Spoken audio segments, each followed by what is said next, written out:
देखिए, हम बात कर रहे थे एक नए व्यक्ति सैम नाम के, वो प्रभुपाद जी से मिले थे और वो प्रभुपाद जी की सहायता कर रहे थे बुक कीपिंग में। बुक कीपिंग का अर्थ होता है, हमने देखा था कि जो भी लक्ष्मी है वो कहाँ पर कैसे क्या लग रही है, कहाँ पर कैसे क्या काम आ रही है, कितनी क्या काम आ रही है, उन सबका लेखा जोखा जो होता है उसको बुक कीपिंग कहते हैं। तो वो बुक कीपिंग प्रभुपाद जी उनको सिखा रहे थे कि कैसे क्या करना चाहिए। हालांकि इन्होंने कभी ये सब किया नहीं था, पर फिर भी ये सोच रहे थे कि चलो इस बहाने मैं यहाँ पर डेली आऊँगा, प्रभुपाद जी से मुलाकात होगी, तो कर लेते हैं, कोई दिक्कत नहीं है। तो वो कर रहे थे और इस बीच, इस दौरान प्रभुपाद जी से उनकी बातें भी होती थी। तो उन बातों ही बातों में वे समझ रहे थे कि उनको कैसे क्या अपने लाइफ में चीज़ों को हैंडल करना है। तो यही बात बता रहे थे कि मेरी जो डे टू डे प्रॉब्लम्स थी उनका जवाब मुझे प्रभुपाद जी से मिल रहा था। और प्रभुपाद जी सबसे पहली चीज चाह रहे थे कि मैं, मेरी जो गर्लफ्रेंड है उससे मैं विवाह कर लूं। ये सारी चीजें हैं। देखिए, इसी से रिलेटेड एक बहुत सुंदर बात थी जो कल मैंने सुनी थी शाम की क्लास में। मतलब प्रभु जी की क्लास तो नहीं हुई थी कल, फिर मैं दूसरी क्लास में चल गई थी। तो उसमें बहुत सुंदर बात बताई जा रही थी कि देखिए, शास्त्र हमें प्रिंसिपल्स बताते हैं। और प्रिंसिपल का अर्थ क्या होता है? प्रिंसिपल एक ऐसी वस्तु है जिसको व्यक्ति कभी भी फॉलो कर सकता है। कभी भी मतलब किसी भी समय वो फॉलो किया जा सकता है। ये नहीं तो अक्सर देखिए ऐसे सुनने में आता है कि शास्त्र आजकल कौन जी रहा है, ये सब तो पुराने जमाने की बात हो गई, पहले के लोग फॉलो करते थे, ये तो मॉडर्न जमाना है, इसमें शास्त्रों के अनुसार थोड़ी चला जाता है। इस तरह से सुनी आपने बात? अक्सर ऐसे कह देते हैं लोग। पर देखिए, शास्त्र कोई इतिहास नहीं है जो पुराना हो गया, बस अब वो गया टाइम। शास्त्र में हमें प्रिंसिपल्स बताए जाते हैं जिसको नो मैटर कौन सा समय चला गया, कौन सा समय आ रहा है, हर समय उसको फॉलो किया जा सकता है। तो ये बहुत ही सुंदर बात है। तो जैसे कल का जो टॉपिक था, श्रीमद् भागवतम की क्लास थी वो, उसमें सेवेंथ कैंटो चल रहा है। तो उसमें वर्ण आश्रम नारद जी बता रहे हैं युधिष्ठिर महाराज को, उसके विषय में चर्चा हो रही थी कि वर्ण आश्रम को डिटेल में बता रहे हैं नारद जी। तो उसमें वानप्रस्थ, मतलब सबके विषय में समझाया था, लेकिन उसमें वानप्रस्थ का जो फोटो था वो मुझे बहुत इंटरेस्टिंग लगा। उसमें जो हस्बैंड वाइफ है वो अब गृहस्थ गृहस्थ आश्रम से बाहर आकर बाहर बैठे हैं, थोड़ा हरा भरा वो एरिया है, और पास में टेबल रखी है, उस पे लैपटॉप भी रखा है। मतलब ये अभी टाइम है वही लैपटॉप चलाने का, टाइम है ये, लैपटॉप चलाते हैं, ये चलाते हैं, वो चलाते हैं। तो ये बहुत मुझे अमेजिंग लगा था। इसको युक्त वैराग्य भी कहते हैं कि भगवान की सेवा में भाई लैपटॉप काम में आ रहा है तो भक्त स्वीकार करते हैं। तो उसी तरह से, और जो स्वामी जी प्रभुपाद जी वो सन्यासी थे, पर फिर भी इस तरह से अपने शिष्यों की शादियां करवा रहे थे। ये बात हमने पहले भी अभी डिस्कस की थी। तो शादी बेसिकली कराने का जो पर्पस था वो यही था ताकि लोग रेगुलेटेड लाइफ जिए। एनिमल एनिमल मतलब जानवरों की तरह ना रहकर इंसानों वाला जीवन जिए, ये बात है। चलिए अब हम उस कंटिन्यू करेंगे। मुकुंद और उनकी जो वाइफ थी जानकी, जिनका जो अपार्टमेंट था वो प्रभुपाद जी के हॉल के जस्ट पास में ही था। whose apartment was just down the hall from Srila Prabhupada's। और सिर्फ यही एक कपल रह रहे थे जिनकी प्रभुपाद जी ने शादी करवाई थी, और प्रभुपाद जी ने उनको दीक्षा भी दी थी दोनों को। तो मुकुंद, जो अक्सर एक बड़ा सा लाल रंग का कुछ अपनी जप की माला वो पहना करते थे 2 लूप्स में। जैसे उस समय ठीक है चैंटिंग बैग तो होगा नहीं, तो गले में ही भक्त ऐसे मालाएं लटका लेते थे अपनी जप माला। तो 2 लूप से मतलब दो उसके लूप करके, आप समझ ही रहे हैं 2 लूप जो होता है। तो वो गले में इस तरह से, जैसे हम कंठी माला है, एक तो अगर हम इसके लूप ना करें, 2 लूप करके हम इसको पहनते हैं। अगर 2 लूप ना की जाए तो ये तो लंबी हार की तरह हो जाएगी। तो वैसे ही वे भी 2 लूप करके अपने गले में जपमाला पहना करते थे।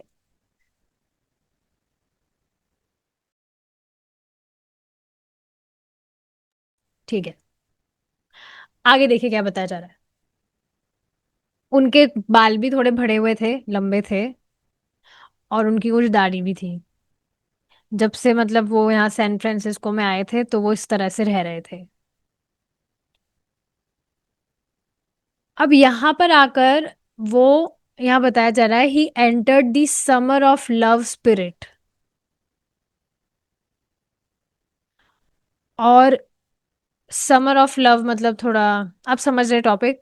और उसी से रिलेटेड वो अपने घर में ऐसे कुछ पॉपुलर फिगर्स वगैरह उन्होंने रखे हुए थे, डेकोरेशन पर्पस जो होता है।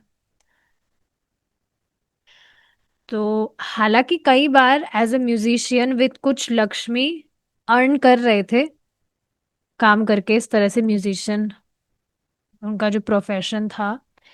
लेकिन ज्यादातर वो जो अपना समय था वो प्रभुपाद जी का जो मिशन है उसको ही विस्तार करने में, उसमें ही अपना समय लगाते थे। स्पेशली लोगों से इस तरह से मिलकर, इस तरह के प्रोग्राम्स वगैरह आयोजित करके, जैसा भी प्रोग्राम हुआ था प्रभुपाद जी भी उसमें थे ना। तो इस तरह के प्रोग्राम्स वगैरह कर कर, क्योंकि वे समझ रहे थे कि भाई जो पब्लिक है, देखिए पब्लिक का जो टेस्ट होता है ऑडियंस का, उसके हिसाब से ही देखना होता है कि किस तरह से उनको प्रीच किया जा सकता है। तो यहाँ पर सब म्यूजिशियंस वगैरह ही थे, सबको नाचना गाना पसंद था। तो वे इस तरह से भगवान का जो महामंत्र कीर्तन वगैरह हो, ऐसा कुछ वहां पर वो प्रोग्राम्स वगैरह करते थे। तो ज्यादातर वो अपना टाइम प्रभुपाद जी का जो मिशन है उसको विस्तार करने में ही लगाते थे। तो अब बहुत ही बढ़िया से मतलब ये प्रीचिंग प्रोग्राम उनका चल रहा था, और वे लीडर थे बेसिकली वहां के, जो इस तरह से अलग अलग तरह के लोगों को लाते थे प्रभुपाद जी के पास में। लेकिन उनका ऐसा कुछ यहाँ पर जिस जिस तरह से बताया जा रहा है कि उनका ये कमिटमेंट जो था ये ऐसा कुछ पक्का नहीं था। मतलब ये कि हमेशा के लिए ऐसा ही वे करने वाले हैं क्या। अभी जितना उनसे हो रहा है वे बस कर रहे थे, प्रीचिंग करना है और थोड़ा बहुत काम कर लिया बस, जिससे थोड़ा सरवाइव हो जाए।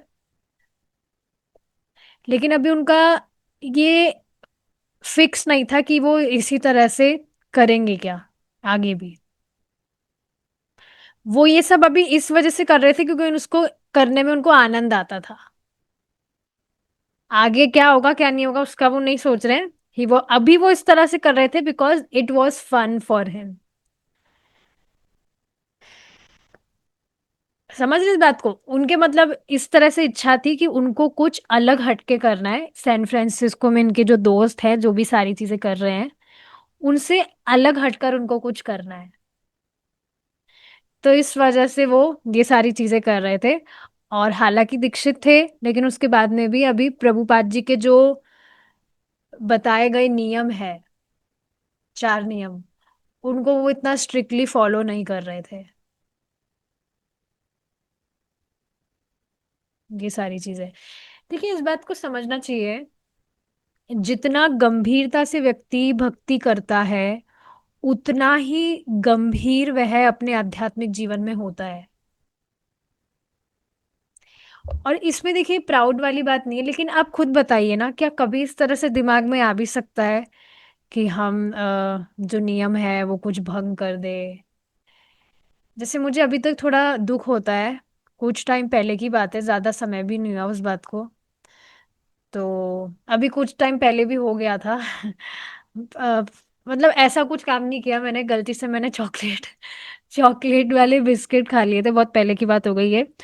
और उसके बाद में जो भक्त आए थे अभी स्लोवेनिया से, बता रही थी मैं, महाराज की वो शिष्या जो थी, तो वो यहाँ आए थे जयपुर में, तो वो भी चॉकलेट लेकर आए थे जर्मनी की। अब मेरे दिमाग में रहा कि भाई भक्त हैं ये लोग, चॉकलेट लाए हैं, तो ये डेफिनेटली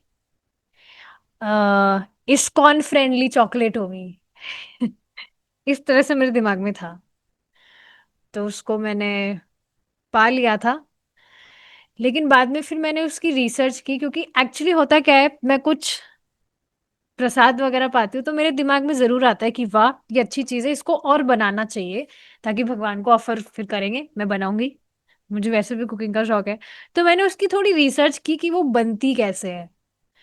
और बाद में पता चला कि वो कैसे बनती है, वो नॉर्मल रेगुलर जो चॉकलेट्स होती है उस तरह की ही वो एक, उसमें से वो एक चॉकलेट, थोड़ी एक्सपेंसिव भी थी वो, पर थी वो चॉकलेट ही, और वो इस्कॉन फ्रेंडली नहीं थी। तो मुझे बहुत दुख हुआ था उस समय कि नियम भंग हो गया। बट एनीवेज, ऐसे इंटेंशनली कभी भी मन में नहीं आता होगा, इस तरह से भक्त रिलेट कर ही सकते हैं कि हम हमारा 16 माला जप मिस कर दे, एक माला भी मिस कर दे, या नियम कुछ भंग कर दे। ऐसा बिल्कुल, देखिए ये भी बात हम भक्त समझते हैं कि ऐसा नहीं कि भगवान कुछ पाप वगैरह दे देंगे या तुरंत वैकुंठ से चक्र भेज देंगे अगर हम कुछ ऐसी कुछ गलती करते हैं, सीरियस नहीं लेते। बट स्टिल ये जो कन्विक्शन है, ये जो गंभीरता है, ये गंभीरता से भक्ति करते करते कब आ गई ये मालूम ही नहीं चला, ये बात मैं बताने का प्रयास कर रही हूँ यहाँ पर। तो ठीक है, यहाँ पर अब ये जो मुकुंद है, वो बस अभी ये प्रचार का कार्य कर रहे थे, बिकॉज जस्ट फॉर फन, कुछ इनका ऐसा गंभीर कमिटमेंट नहीं था इसके लिए। ये बात है, अपने मित्रों से हटकर वो कुछ करना चाह रहे थे, इस वजह से वो ये कर रहे थे। अब आगे मतलब और इनके विषय में बताया जा रहा है, प्रभुपाद जी से व्यवहार करने की ये बात आ रही है। जो मुकुंद है वो प्रभुपाद जी के सेवक की तरह उनसे व्यवहार ना करके उनसे बहुत फ्रेंडली वे में व्यवहार करते थे, भाईचारे, भाईचारा जैसा होता है उस तरह से वे प्रभुपाद जी से व्यवहार करते थे। भाई गुरु महाराज है तो गुरु महाराज के प्रति क्या बुद्धि होनी चाहिए, आप समझ ही रहे हैं। लेकिन उनका ऐसा व्यवहार नहीं था, व्यवहार में वे प्रभुपाद जी से भाईचारा जैसा होता है उस वे में वे व्यवहार करते थे। कुछ बार लेकिन प्रभुपाद जी उनसे एक टीचर की तरह व्यवहार करते थे, मतलब अब गुरु की तरह। कभी कभी प्रभुपाद जी स्वयं को गुरु के रूप में प्रस्तुत करते थे उनको, हालांकि वो इस बात को थोड़ा लाइटली लेते थे। बट प्रभुपाद कुछ भी जैसे इंस्ट्रक्शन हुआ या कहीं कुछ डांट वाट लगानी है, अब गुरु महाराज तो इस तरह से करते ही हैं, तो ये सारी चीज है। अब एक दिन क्या हुआ, प्रभुपाद जी जब मुकुंद के अपार्टमेंट में गए तो वहां पर उन्होंने नोटिस किया दीवार पर एक पोस्टर लगा हुआ था, और उस पोस्टर पे क्या चित्र था, एक सांड था उस चित्र में, और उस सांड पर हमला किया जा रहा था, पीछे से कोई व्यक्ति तलवार लेकर भाग रहा था उस सांड के पीछे उसको मारने के लिए। मतलब बहुत ही ज्यादा हॉरेबल पिक्चर थी वो, भयानक दृश्य था वो, जिसको देख देख कर मन में आ, रफनेस आ जाए, मतलब घबराहट सी हो जाए, ऐसा कुछ वो चित्र था देखने, वो जो दृश्य था। तो प्रभुपाद जी ने इस तरह से आ, आश्चर्य प्रस्तुत किया कि ये कितना भयानक दृश्य है, कितनी भयानक पिक्चर लगा रखी है तुमने। और प्रभुपाद जी का जो उस समय फेस एक्सप्रेशन था वो इस तरह से था कि प्रभुपाद जी उसको देखकर प्रसन्न नहीं हुए, वो जो भी चित्र उन्होंने लगाया हुआ था अपने अपार्टमेंट में। तो फिर मुकुंद ने उस पोस्टर की तरफ देखा, और उनको भी पहली बार ये बात रियलाइज हुई कि उस दृश्य का अर्थ क्या था। कई बार आप देखेंगे जो लोग हैं वो अनकॉन्शियसली काफी सारी चीजें करते रहते हैं। जैसे इसका बहुत ही सुंदर एग्जाम्पल प्रभु जी दे रहे थे कि आप देखेंगे भक्ति में जब हम नहीं थे तो भक्ति में आने से पहले कैसे कैसे गाने सुनते थे, कैसे कैसे गाने गाते थे वास्तव में। सब घर वाले भी बैठे हैं, मम्मी बैठी है, पापा भी बैठे हैं, सबके सामने, या जिनकी शादी हो गई तो सास ससुर के सामने भी गा लेते होंगे, पता नहीं मुझे। बट कैसे कैसे गाने होते थे, और उन गानों का अर्थ पर हम उनका अर्थ पर हम विचार भी नहीं करते थे कि हम गा क्या रहे हैं। लेकिन अब जैसे कानों में वो गाने चल जाते हैं, जैसे आसपास में लोग चला ही लेते हैं यहाँ पर, तो जब मैं उसको सुनती हूँ तो फिर मुझे याद आता है कि ये गाना तो मैं भी पहले कितने चाव से गाती थी, सुनती थी, और इसका कितना भद्दा अर्थ है। सच में ऐसा अर्थ है कि शर्म आ जाए किसी व्यक्ति को अगर वो उसके अर्थ पर विचार करे तो। बहुत खराब गाने हैं, बेहुदा। तो हाँ, कई बार ऐसा होता है व्यक्ति अनकॉन्शियसली कुछ भी कर रहा होता है, उसको मतलब ही नहीं पता होता है। तो ऐसा ही कुछ इनके साथ हुआ, पोस्टर उन्होंने काफी टाइम से अपने अपार्टमेंट में लगा रखा है, पर उस पोस्टर का अर्थ ही उन्हें पहली बार समझ आया कि उस पोस्टर का अर्थ है क्या, उस दृश्य में है क्या। फिर उन्होंने बाद में स्वीकार किया कि हाँ प्रभुपाद जी, ये तो बहुत भयानक है, और तुरंत उस पोस्टर को उन्होंने फाड़ दिया।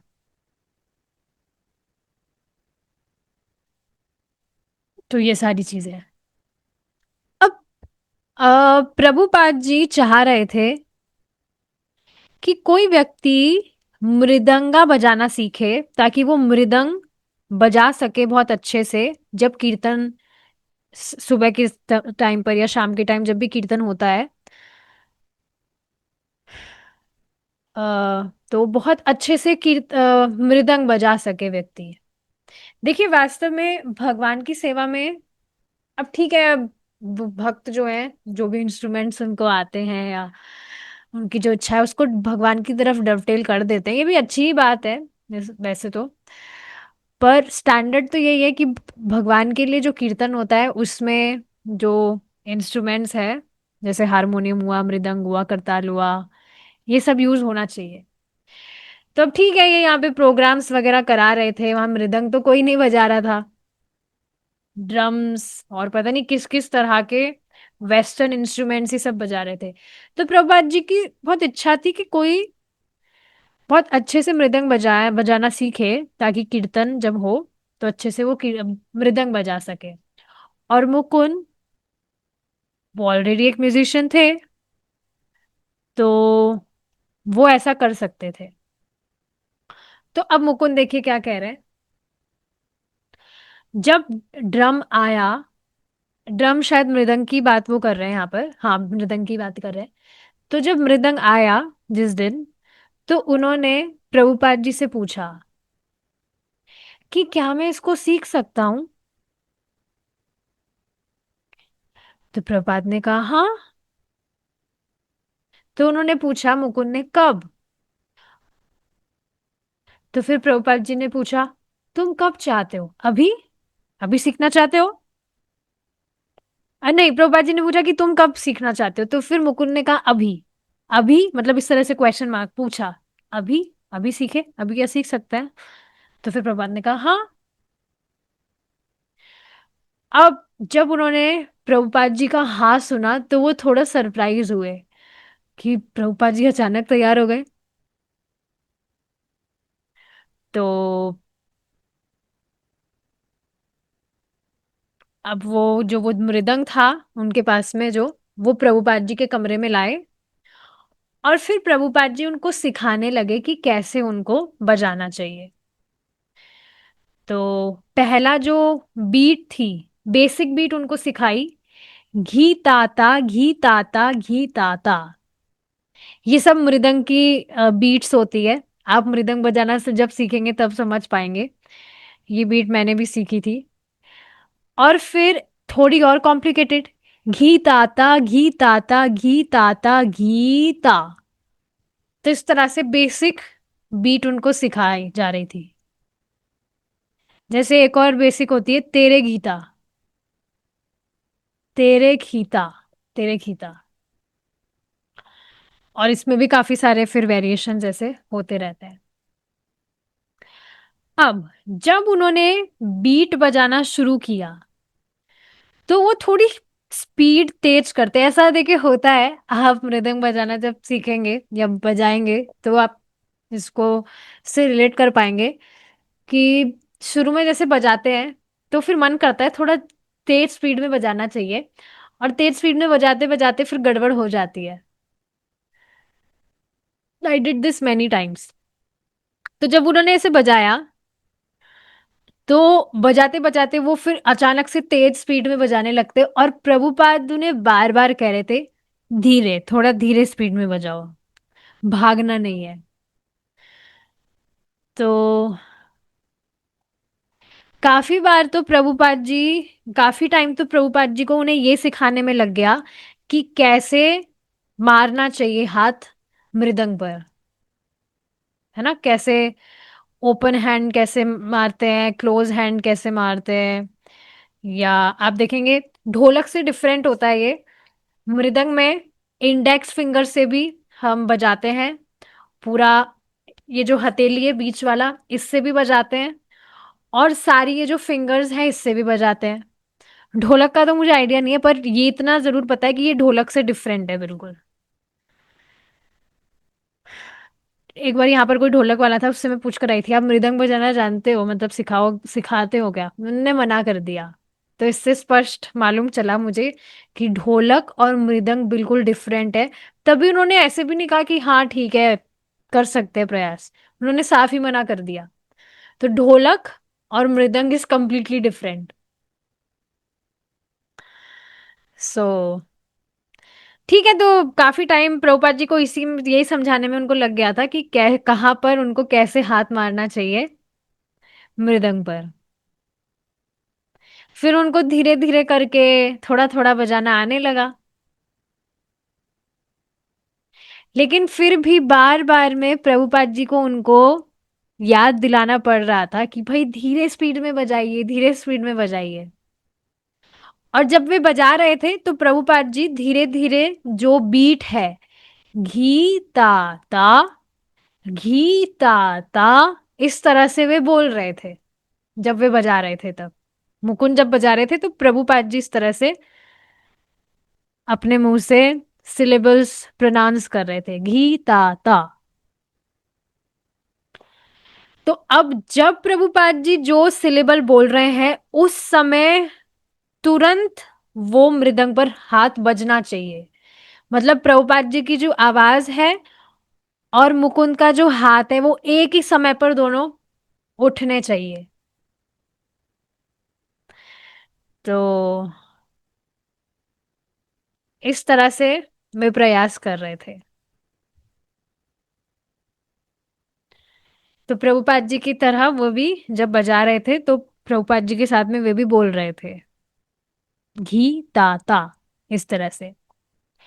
अब मुकुंद जो थे वो थोड़ा डेटरमाइन थे कि हाँ मुझे सीखना है, कुछ भी हो जाए मैं सीखूंगा। एक बार आप देखेंगे, अगर आप कोई भी इंस्ट्रूमेंट ले लीजिए या कुछ कला देख लीजिए, अगर आप सीखना एक बार शुरू करते हैं तो फिर उसमें इंटरेस्ट जागृत हो जाता है। जैसे शुरू में आपको फिर भी थोड़ा आलस आ रहा हो, लेकिन एक बार जब आप उसमें लग जाते हैं ना तो फिर बहुत आनंद आता है, स्पेशली अगर वो भगवान की सेवा से रिलेटेड हो। इसी से रिलेटेड एक बहुत ही सुंदर श्लोक मैं यहाँ पर कोट करना चाहती हूँ। मैंने सोचा ही था कि जब मौका मिलेगा तो ये क्लास में बताऊंगी मैं। तो यहाँ पर मैं शो भी कर देती हूँ श्लोक। मैंने स्क्रीनशॉट लिया था। बहुत सुंदर श्लोक है ये। इसको ना हम गाएंगे भी। तो मुझे एक बार ना मौका, मतलब एक बार एक एक मिनट मैं चेक करके बताती हूँ कि इसको कौन सी ट्यून में गाते हैं। बहुत सुंदर ट्यून थी ये, और बिल्कुल कनेक्शन बन रहा है यहाँ पर।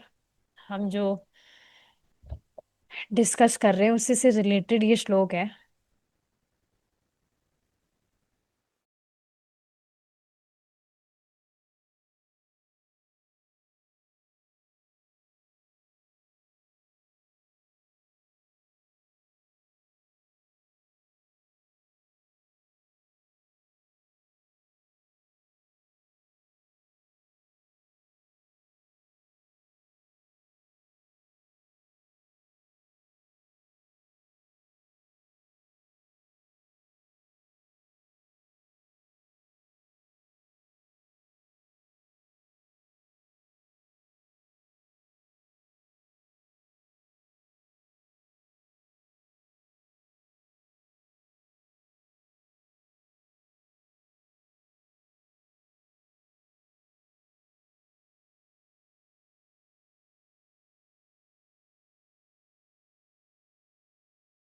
अच्छा, मैंने अपने आप को म्यूट कर दिया था, सॉरी। हाँ, तो इस तरह से ये साहित्य संगीत कला विहीना, साक्षात पशु पुच्छ विषानहीना, तृणाम न खदन अपि जीवा मनस, तद्भग तद्भगध्येहम ध्येयम परमम पशूनाम।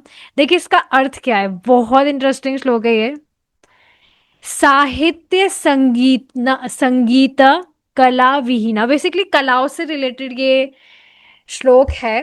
इसमें बेसिकली बताया गया था कि कुछ भी कलाकार, एक भक्त का कलाकार होना ऑप्शनल नहीं है।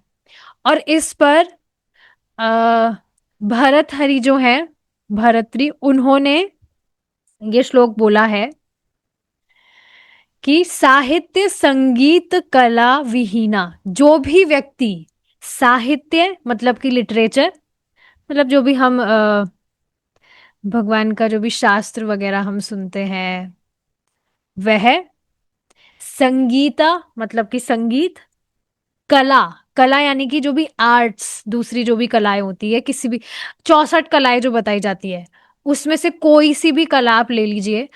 अगर कोई भी व्यक्ति उसको साहित्य संगीत और कला, इन तीनों में से किसी में भी उसका टेस्ट नहीं है, कोई उसकी रुचि नहीं है, तो साक्षात पशु, वह व्यक्ति साक्षात पशु है। पशु के समान नहीं है, साक्षात पशु है। और कैसा पशु है? पुच्छ विषाना हीना, बिना पूछ और बिना सिंगों वाला पशु है वो। मैंने जब ये बात सुनी थी मैं हिल गई थी कि हाँ, पशु है। अभी आगे देखिए अब, त्रिनाम न खदन अपि जीवा मनस। और उसमें, और वास्तविक जो, वो जो टू लेगेड एनिमल है, द्विपित पशु, द्विपद पशु मतलब दो पैरों वाला जो पशु है, उसमें सिर्फ यही अंतर है क्या, कि वह तद भाग्यहम, वो जो सॉरी, त्रिणाम ना खदन, वो जो व्यक्ति है वह, सॉरी, वो जो पशु है, दो पैरों वाला जो पशु है, वो घास नहीं खाता है। त्रिणाम ना खदन, घास नहीं खाता है। और तद भागत देयम परमम पशुना, और वह बेसिकली उसका जो चार पैर वाला जो पशु है उससे भी बड़ा दुर्भाग्य है उस दो पैर वाले पशु का। तो अब देखिए, इस बात को समझना चाहिए। आगे एक और बात बताई गई थी कि एटलीस्ट अगर हम खुद इन कलाओं का प्रयास नहीं कर रहे हैं, वैसे देखिए भक्तों का होता ही है, आप सभी को आ, कीर्तन सुनना अच्छा लगता है, म्यूजिक टेस्ट है, कलाएं भी, उसमें कलाओं में पाक कला भी आ जाती है, खाना वगैरह आप बना लेते हैं, और भी बहुत सारी चीजें आप कर लेते हैं। स्पेशली माता जी तो बहुत सारी चीजें कर ही लेती हैं। लेकिन अगर कोई व्यक्ति कर नहीं रहा है, पहली बात ऐसा होता नहीं है, बट फिर भी वो बेचारा नहीं कर पा रहा है, तो एटलीस्ट दूसरे अगर इस चीज को कर रहे हैं तो उसको उसे, अगर वो उसको अप्रिशिएट कर रहा है।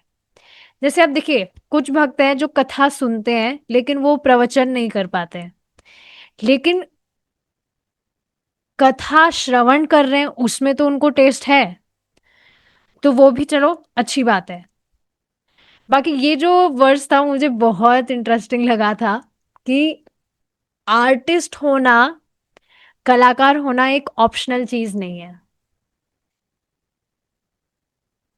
भक्त को कलाकार होना चाहिए और उन कलाओं को भगवान की सेवा में अच्छे से नियोजित करना आना चाहिए।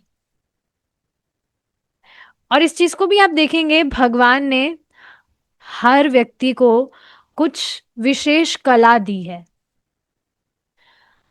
और उसके पीछे का कारण यही है कि वह उस पर्टिकुलर टैलेंट को, उस पर्टिकुलर कला को वो भगवान की सेवा में नियोजित करे। तो ठीक है, ये अच्छा हुआ आज मौका मिला इस श्लोक को बोलने का। तो ये जो व्यक्ति थे ये डेटरमाइन थे, और धीरे धीरे बजा रहे थे लंबे समय तक, मतलब बहुत लंबे समय तक ये अभ्यास कर रहे थे मृदंग बजाने का। तो ये खुद ही इस तरह से बता रहे हैं कि बहुत ही कॉन्सेंट्रेटली, बहुत ही इंटेंसिटी के साथ में वे कॉन्सेंट्रेट कर रहे थे कि किस तरह से बजाना चाहिए, कहाँ पर हाथ कब जाएगा। तो ये सारी चीजें हैं। फिर अचानक से उनको ये बात मालूम थी, जब वो बजा रहे थे, कि जो प्रभुपाद जी हैं वो चुपचाप उनके पीछे खड़े हैं, और बिल्कुल चुपचाप, बिल्कुल भी हिल नहीं रहे हैं, कुछ आवाज नहीं कर रहे हैं। उनको मतलब इसकी, इस चीज की भनक हुई कि पीछे प्रभुपाद जी खड़े हैं और वो मुझे चुपचाप देख रहे हैं। अब मुझे ये समझ नहीं आ रहा था, ये व्यक्ति कह रहे, मुकुंद कह रहे हैं कि मुझे नहीं पता था कि वो कितनी देर से वहां पर खड़े थे, बिना कुछ कहे और इस तरह से बिना कुछ आवाज किए। तो मुझे थोड़ा अनकंफर्टेबल फील हुआ। देखिए इस तरह से होता है, जैसे कल ही एक माता जी बता रही थी, वो भी आई थी उसमें, कानुप्रिया माता जी की बात कर रही हूँ। तो वो भी कल, वो जो भागवतम की क्लास थी, जो परम पूज्य सच्चिदानंद स्वामी महाराज के डिसाइपल्स लेते हैं, तो वो भी आई थी कल उसमें। तो उन प्रभु जी का नाम है गौरा हरिदास। तो वो जो प्रभु जी हैं वो सभी भक्तों को रीडिंग करने के लिए बोलते हैं कि आप रीड करिए, अब आप रीड करिए, अच्छा अब आप रीड करिए, ताकि जो भक्त है वो क्लास में अटेंटिव रहे, ना जागृत रहे।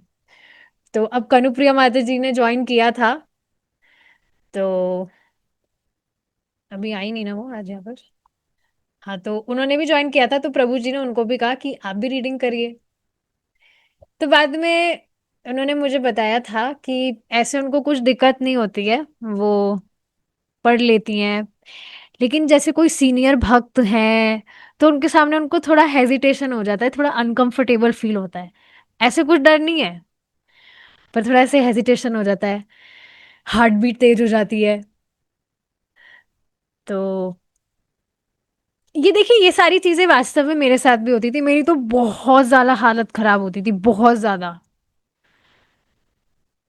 मतलब मैं ही समझ सकती हूँ कि मैं कितनी ज्यादा परेशान थी मेरे इस हेजिटेशन की वजह से, हर किसी से मैं बहुत घबराती थी। और ये मेरे जीवन की सबसे बड़ी समस्या थी मेरे लिए। मैं बस इसी तरह से मैं बस प्रे करती रहती थी कि कैसे ना कैसे मेरा ये जो हेजिटेशन है ये बस समाप्त हो जाए, तो बस मुझे बहुत राहत मिल जाएगी। तो हो जाता है ऐसा। तो ऐसा ये जो मुकुंद थे जब प्रैक्टिस कर रहे थे, इनको जब पता लगा प्रभुपाद जी चुपचाप पीछे देख रहे हैं, तो उनको थोड़ा अनकंफर्टेबल फील होने लगा। लेकिन फिर भी वो अपना अभ्यास जारी रख रहे थे।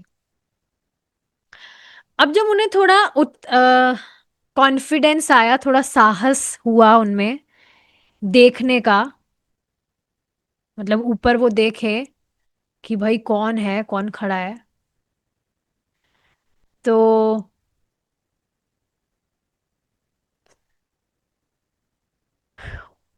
तो उन्होंने जब देखा तो थे तो प्रभुपाद जी वहां पर प्रभुपाद जी तो अपने आप में ही मस्त थे।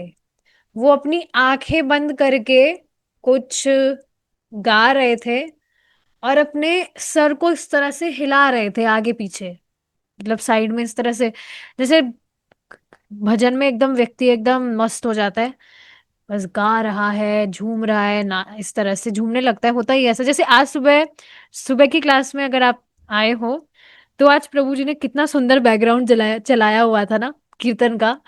तो इसको इतना मजा आ रहा था सुनने में ही, ऐसे बस अच्छा लग रहा था इसको सुनकर ऐसे, थोड़ा बॉडी इस तरह से झूम रही थी मेरी, मुझे मजा आ रहा था उसको सुनने में, बहुत अमेजिंग था वो। तो ऐसे ही प्रभुपाद जी कुछ अपना गा रहे थे वो, और अपनी धुन में वो तो मस्त थे। और मुकुंद उसको देखकर सरप्राइज हो गए, क्योंकि उनको तो लगा कि प्रभुपाद जी उनको चुपचाप देख रहे हैं। लेकिन उनको देखकर, मतलब प्रभुपाद जी को वो देखे, तो उनको मालूम चला कि वो जो मृदंग का अभ्यास कर रहे थे ना, प्रभुपाद जी उसको एंजॉय कर रहे थे। प्रभुपाद जी को बहुत अच्छा लग रहा था वो, उनका अभ्यास सुनकर, सुनना इस तरह से। तो ये देखकर मुकुंद बिल्कुल सरप्राइज हो गए, बिल्कुल आश्चर्यचकित हो गए। हालांकि पहले भी इन्होंने काफी म्यूजिक लेसन्स लिए थे, काफी साल उस पर बिताए थे पियानो वगैरह बजाने में, लेकिन मैंने कभी भी इस तरह से नहीं देखा, मुकुंद बोल रहे हैं, मैंने कभी भी इस तरह से नहीं देखा कि मेरा खुद का जो टीचर है, जो भी मेरे को म्यूजिक सिखा रहा है, वो खुद ही मैं जो बजा रहा हूँ उसमें एकदम वो मस्त हो गए। तो ऐसा पहली बार उनके साथ में हुआ। उनको बहुत वंडरफुल फील हो रहा था, बहुत ही अद्भुत फील हो रहा था ये देखकर कि उनके खुद के जो गुरु हैं, जो इतने परफेक्ट हैं, लेकिन एकदम परफेक्ट होने के बावजूद भी मुझ जैसे इम्परफेक्ट का जो म्यूजिक है, मतलब जो भी मैं तान बजा रहा हूँ ताल, उसको वे एंजॉय कर रहे हैं।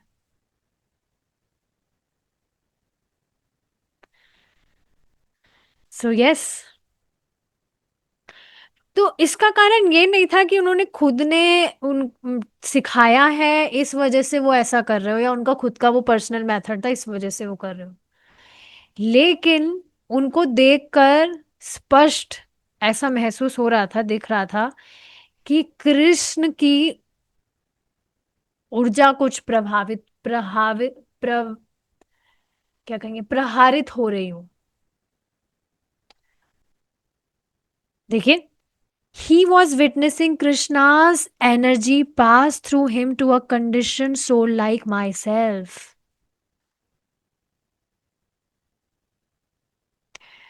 तो ये कितना अद्भुत है। आप सोचिए ना, कभी कभी तो मैं इस तरह से विचार करती हूँ कि सबके सब यहाँ पर वेस्टर्न जो कंट्री है, कितने ज्यादा फॉर्चुनेट है कि प्रभुपाद जी का संग उनको साक्षात संग प्राप्त हो रहा है, बताइए। Very fortunate.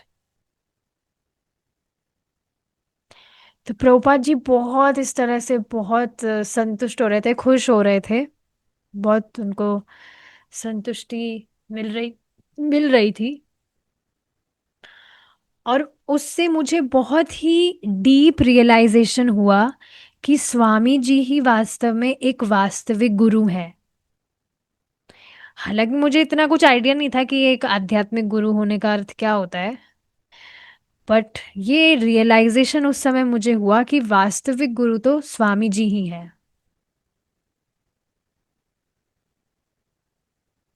So this is great blessing. अब मुकुंद की जो वाइफ है जानकी, उनके विषय में बताया जा रहा है, उनके लिए कृष्ण भावनामृत का अर्थ क्या था? प्रभुपाद जी से पर्सनल वे में डील करना। तो जब प्रभुपाद जी पास थे तब सब कुछ उनके लिए बढ़िया था। उनको प्रभुपाद जी से क्वेश्चंस पूछना अच्छा लगता था, उनकी सेवा करना अच्छा लगता था, उनसे सीखना अच्छा लगता था कि कैसे कुकिंग करनी चाहिए। शास्त्र वगैरह पढ़ने में ज्यादा कुछ उनका ध्यान नहीं था। जो भी कृष्ण भावनामृत की फिलॉसफी है उसको पढ़ने में इतना कुछ उनकी रुचि नहीं थी। लेकिन प्रभुपाद जी उनको अच्छे लगते थे। अब देखिए जानकी क्या कह रही है। एक प्रभुपाद जी के अपार्टमेंट में एक लोगों का ग्रुप था जो वहां पर बैठा करता था प्रभुपाद जी के अपार्टमेंट में। और प्रभुपाद जी से मैंने पूछा कि क्या प्रभुपाद जी के कोई बच्चे हैं। तो प्रभुपाद जी ने जानकी की तरफ देखा, जैसे कि जानकी ने कोई बहुत अजीब सी बात उनसे कही कही हो। इस तरह से प्रभुपाद जी ने जानकी की तरफ देखा कि जैसे जानकी ने प्रभुपाद जी से कोई अजीब सा क्वेश्चन पूछ लिया हो। तो प्रभुपाद जी ने उनसे पूछा, क्या तुम मेरी बच्ची नहीं हो। तो उन्होंने कहा, हाँ हूं। फिर प्रभुपाद जी ने कहा, क्या ये सब मेरे बच्चे नहीं है। और प्रभुपाद जी का आंसर इतना क्विक था कि कभी भी वो जो कह रहे हैं उनकी बात पर डाउट ही नहीं हुआ। वास्तव में इसी तरह से फील, मतलब उनको हुआ कि जो प्रभुपाद जी कह रहे हैं वो वास्तविक है।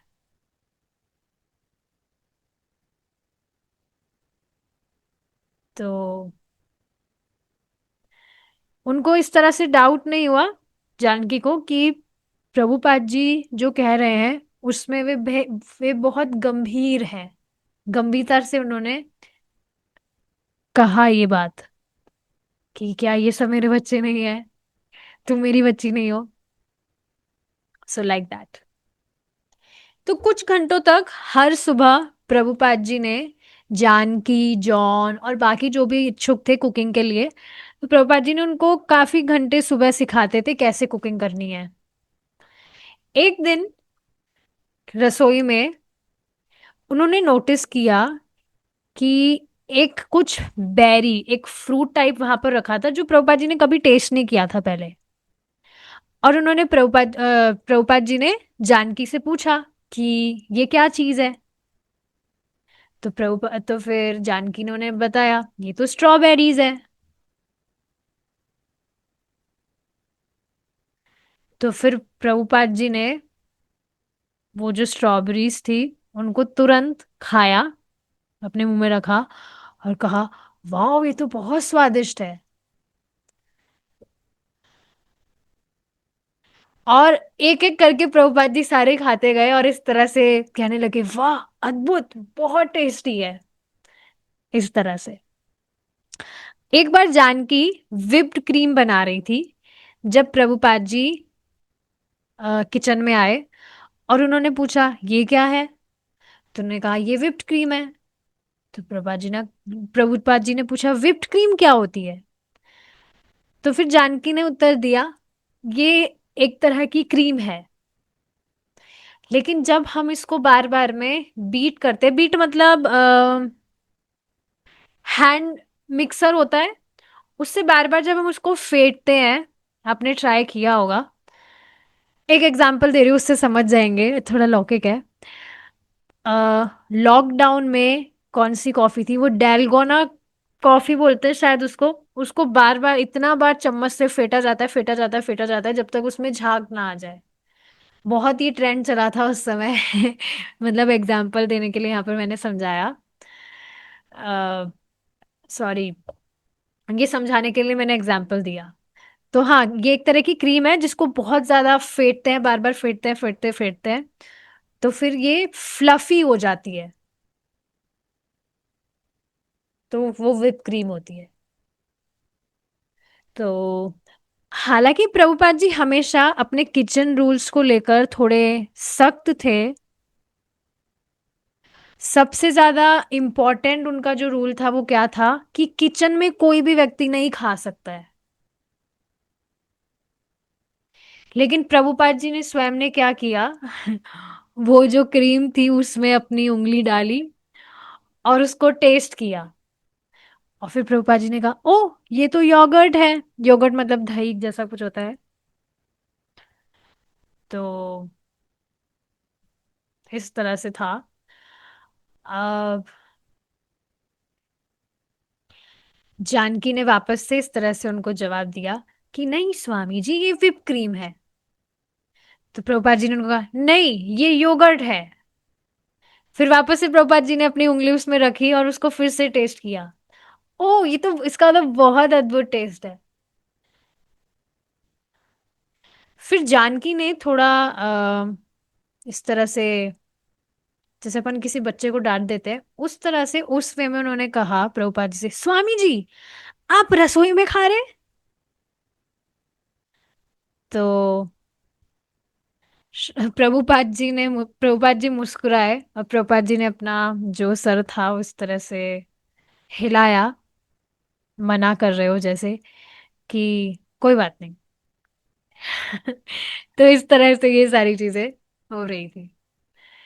ठीक है, आगे का जो डिस्कशन है हम कंटिन्यू करेंगे हमारी नेक्स्ट क्लास में, भगवान ने चाहा तो। We'll stop here. Srila Prabhupada की जय। हरे कृष्णा। कल एक और श्लोक हम देखेंगे, उसमें बहुत सुंदर श्लोक है वो सच में। श्रीमती राधा रानी और भगवान कृष्ण पर है वो श्लोक। बहुत टेस्टी लगेगा आपको वो। कल देखेंगे, कुछ टॉपिक आया तो उस पर डिस्कस करेंगे। ठीक है, हरे कृष्णा।